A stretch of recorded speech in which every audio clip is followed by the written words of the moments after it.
Okay, day 23. It's been an amazing day so far. About an hour on the other side of sunset here. And uh, this morning I had a great start to the day. Slept well last night, got up, um, took in the morning sunlight almost as soon as the sun was up, did the grounding. Wife and I, later on in the morning, went on an hour-long walk. It was wonderful, it was peaceful. Also had this great opportunity to have a conversation with a friend of ours. And we got into some really deep discussion around life. You may be for the phrase life on life's terms. Well, the thing that we got into is, what do you do when bad things happen, right? And there are judgments that some things are good and some things are bad, but there's also this concept of there's no good or there's no bad, everything is neutral.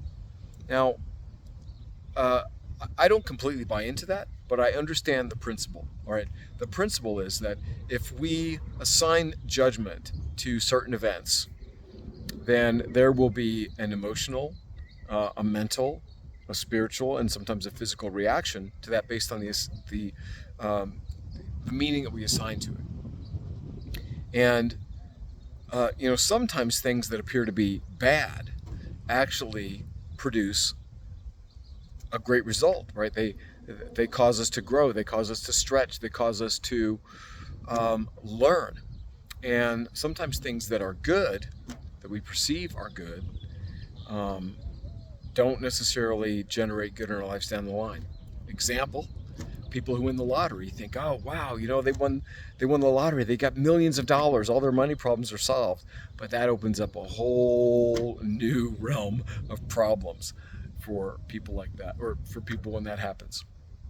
So, the idea of you know life coming at you, and whatever comes at you, whatever occurs in your life, whatever you generate, there's an opportunity for growth and for acceptance and to assign a meaning to it.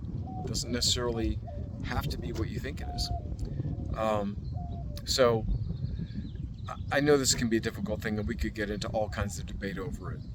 But one of the things that we talked about was, throughout the different stages of our life, right? Young, middle age, moving into our 50s, into our 60s, we have different experiences, and the way that we process things and the way that we deal with things can change. Ideally, we gain wisdom as we grow older, and we develop coping skills, and we learn how to do things differently. But then there's also these social implied beliefs and ideas, right? Like, example, well, I got, you know, I'm getting older now. I've got aches and pains. I don't know that we necessarily have to accept all of those things or expect those things. I really have believed since I was 30 years old that I intend to stay 30 for the rest of my life. That was a decision I made when I was 30. And you know what? I think it worked pretty well for me. It did not stop my body from aging. Um, I still have a gray beard. I have a gray beard now. What I meant to say was I still got gray. I've lost hair on the top of the back of my head. But overall, I feel pretty great for being, 61 years old. I'm in really great shape. And it was a decision that I made and just stepped into it. So, did I really stop aging? Well, no. But I chose to live young and to be young and to think young, and I will continue to do that for the remainder of my days. The point that I'm making here is that what you believe and what you say to yourself is crucially important. And managing our mind is essential. If there are a lot of bad things going on in your life, stressful things going on in your life, perhaps you have health issues, relationship issues, financial issues, you're living in a place where the weather is terrible, or there's been a natural disaster, you've lost somebody. These things are hard, these things are difficult, and we're going to respond to them in a certain way. But if we do not recognize that we have the ability to impact what we think and what we say to ourselves. Right? If you failed at something, or if one of your parents told you growing up that you were never going to amount to anything, which is something that I got a message as a kid, those messages may stay with you. And if you allow them to continue to play in the background, you have to recognize that you have the ability to shift that, to change that message. That's not even your voice in most cases. So I would like to challenge you, if you're watching, if you have any of those messages going on that are not serving you, I'm no good, I'm afraid, I can't do this, I'll never accomplish anything, you have the ability to say something different. Now, it's important not to lie to yourself. So to me anyway, I don't believe that all positive thinking and positive affirmations really makes a lot of sense. Example, if I wake up and I am sick, like really sick, if I look in the mirror and say, I feel great, I feel absolutely great, my brain's going to be like, no, you don't. All right.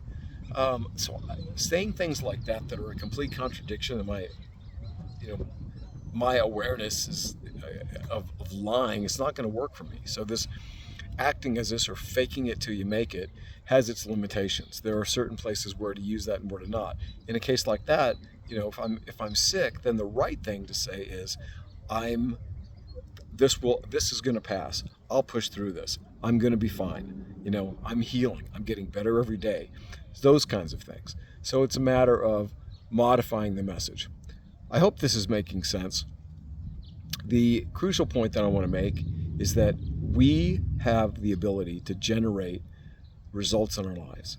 And if we allow our minds to run amok and not manage our thoughts, not make choices about what we say to ourselves, if there are negative things going through your mind, if you have a pattern of negative beliefs or negative self-talk, I would encourage you to stop and just recognize those things. Be like, that's interesting. If you make a mistake and you immediately, the reaction is something, you say it out loud or in your head, what an idiot, what a dumbass, what a stupid move. Like, recognize that, because you're berating yourself, and that is not going to help you. That's not going to make you do better by berating yourself. I promise you it's not. Especially if it's a chronic habit. But if you recognize it and say, that's interesting, just sit with it. And then start by saying, what's true about me, right? If the message is you're a screw up, then go back through your life and look and say, what have I done well? Where are the times that I have shown up with excellence?